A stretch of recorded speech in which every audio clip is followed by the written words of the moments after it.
Dumpers जलाने पर आल Pakistan dumpers association का सुपर हाईवे पर धरना, शाहराह की बंदिश से गाड़ियों की लंबी कतारें। चेयरमैन डंपर्स एसोसिएशन लियाकत महसूस ने दावा किया, हमारे साथ नहीं 9 डंपर्स को नुकसान पहुंचा। हुकूमत से मुज़ाकरात के बाद ट्रांसपोर्टर्स ने एहतजाज खत्म कर दिया। सीनियर वज़ीर सिंध शर्जील मेमन की ट्रांसपोर्टर से मुलाकात, हादसे और पुरतशद्दुद वाक़यात पर तशवीश का इजहार। शर्जील मेमन की हंगामा आराई और जलाओ घिराव की मजम्मत, कहा इंसानी जान का ज़िया नाकाबिल तलाफी है। यह हमारे लिए इंतहाई अफसोसनाक है। कराची का पुराना दौर वापस नहीं आने देंगे। जिन्होंने कानून हाथ में लिया और फसादात को हवा दी, उन पर इंसदाद दहशतगर्दी के तहत मुकदमात दर्ज होंगे। ट्रांसपोर्टर्स के नुकसान के तयन के लिए कमेटी तश्कील दी जाएगी। गवर्नर सिंध कामरान टिसोनी ने वाक़े को अफसोसनाक करार दिया। डंपर ड्राइवर को करार वाकई सजा दिलाने की यकीन दहानी।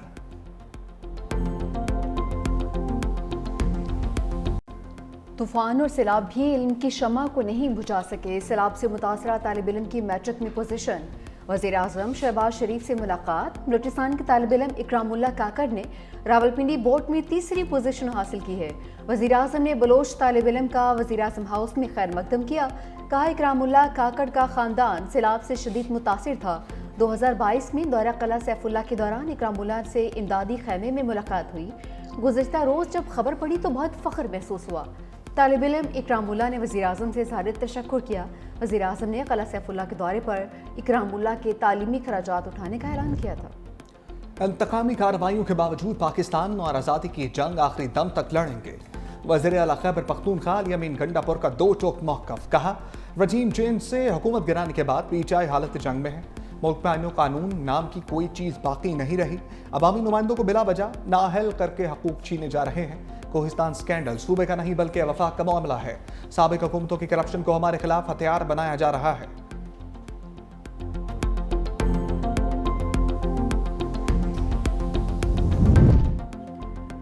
इस वक्त तमाम फैसले अमलन इंतजामिया के दबाव पर हो रहे हैं। असफ कैसर की मीडिया से गुफ्तगू। कहा, केसेस मेरिट पर सुने जाएं तो मुकदमात में कुछ नहीं रखा है। मुझे खदशा है मुल्क एक शदीद इनाकी की जानिब जा रहा है। सेनेट और कौमी असम्बली में ओपोजिशन लीडर्स को नाअहल करके तमाशा बनाया गया। ओपोजिशन लीडर के लिए मेरे नाम के हवाले से बातें दुरुस्त नहीं। 27वीं तरमीम का शोशा छोड़ा जा रहा है। इसके खिलाफ वकला तहरीक चला रहे हैं। बाजवा की मुद्दत मुलाजमत में तोसी पर कौम से माफ़ी मांग ली। वज़ीर इत्तलात अताउल्लाह ताड़त ने असद कैसर की प्रेस कॉन्फ्रेंस को गुमराहकुन और हक़ाइक़ के मुनाफी करार दे दिया। कहा, मुल्क की मईशत के बारे में गुमराहकुन बयानात अवाम के हक़ में नहीं। क्या आपको यह काबिल कबूल नहीं कि तरसीलात ज़र 38 अरब डॉलर तक जा पहुंची हैं? क्या आपको यह भी कबूल नहीं कि करंट अकाउंट सरप्लस 2 अरब 10 करोड़ डॉलर हो गया? महंगाई में कमी आ रही है, बरामदात में इजाफा हो रहा है, स्टॉक मार्केट मुसलसल ऊपर जा रही है। 9 मई को एक साजिश रचाई गई, रियासती इदारों पर हमले हुए। इस संगीन जुर्म पर कानून के मुताबिक सजाएं सुनाई गई।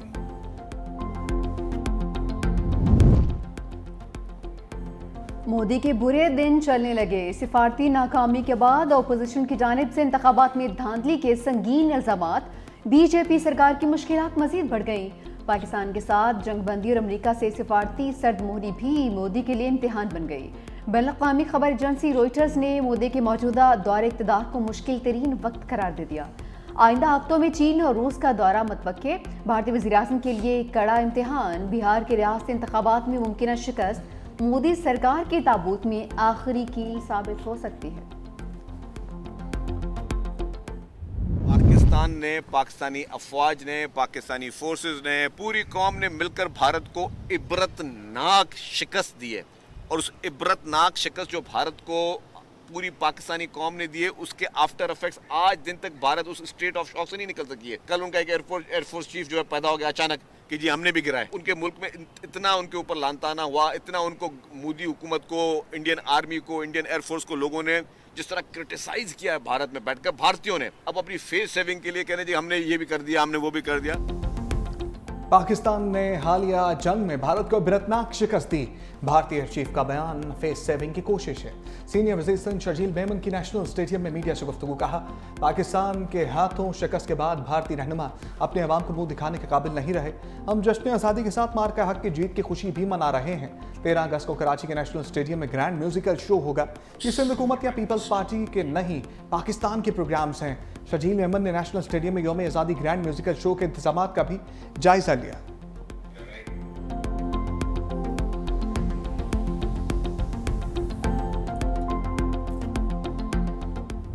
दिल्ली में इंडिया का तिरंगा नहीं चढ़ाने देंगे, गुरपतवंत सिंह का ऐलान। कहा कि मोदी को झंडा लहराने से रोकने पर 11 करोड़ का इनाम रख दिया। मोदी का जालिमाना रवैया और गासबियत पसंदी कबूल नहीं। भारतीय पंजाब में मुसलसल नस्लकुशी हो रही है। अगर भारत ने हमला किया तो हमारे जत्थे पाकिस्तान के साथ लड़ेंगे। वाशिंगटन डीसी में रेफरेंडम होगा जिसमें खालिस्तान का नक्शा पेश किया जा रहा है।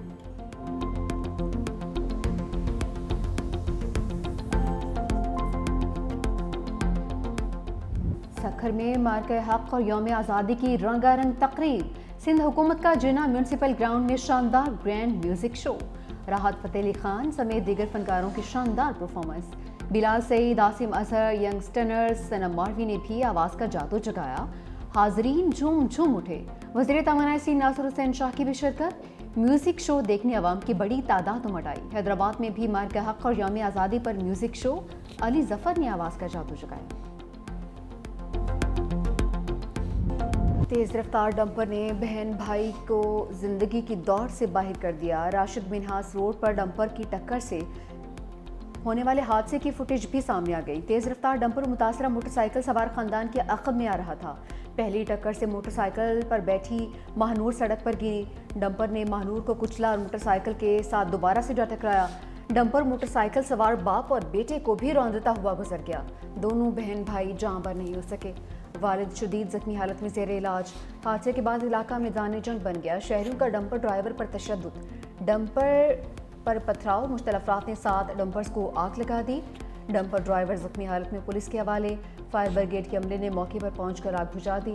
शहर में रमासाल ट्रैफिक हादसात में 546 अफराद जान हो चुके। हैवी गाड़ियों के बायस हादसात में 165 अफराद जान से गए हैं। रूसी जोड़ा पहनना था, कफन पहन लिया। 22 साल महानूर की अगले माह शादी थी। वालिदैन बेटी के लिए जहेज का सामान खरीद रहे थे। हाथ मेहंदी के बजाय मनो मट्टी तले दब गए।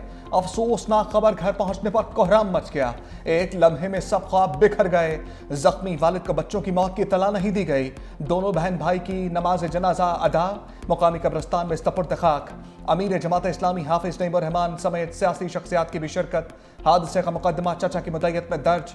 FIR में कत्ल खता की दफात शामिल। पुलिस के मुताबिक डंपर ड्राइवर फरदौस खान को पुलिस ने गिरफ्तार कर लिया है। मुस्तरद कर दिया। अक़वाम मुत्तहिदा की सलामती कौंसिल का इसराइली साजिशी मंसूबे पर हंगामी इजलास। पाकिस्तानी मुस्तकिल मंदूब आसिम इफ्तिखार ने खिताब में कहा कि गजा पर कब्जे से मुतल्लिक इसराइली मंसूबा इश्तिआल अंगेज़ी है। पाकिस्तान ऐसे किसी भी मंसूबे को मुस्तरद करता है। बरतानवी मंदूब बोले, गजा में फौजी कार्रवाइयों में तोसी से जंग खत्म होगी, न ही यरगमालियों की रिहाई मुमकिन होगी। अक़वाम मुत्तहिदा में फ़लस्तीनी सफ़ीर रियास मंसूर ने कहा कि गजा के फ़लस्तीनी ऐसी नाकाबिले बर्दाश्त अजियत से गुजर रहे हैं जिसका तस्वुर भी नामुमकिन है। चीनी मंदूब ने खिताब में कहा कि गजा फ़लस्तीनियों का है, उन्हीं का रहेगा। फ़लस्तीनियों की ज़मीन पर कब्जे को किसी भी कोशिश को चीन की मुखालफत का सामना करना पड़ेगा।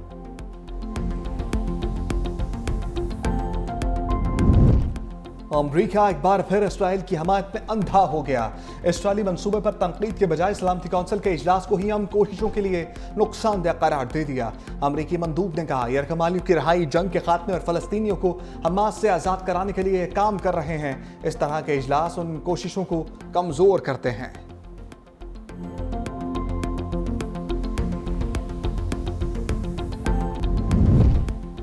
गिलगित बल्तिस्तान का जिला हुंजा में शिशपेर ग्लेशियर एक बार फिर से पिघलने लगा। हसनाबाद की आबादी मुसलसल कटाव की जद में आ गई।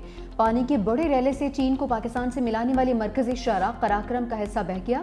पाक चीन ज़मीनी राबिता आर्जी तौर पर मुनक़ता। इंतज़ामिया के सयाहों को मुहतात रहने की हिदायत।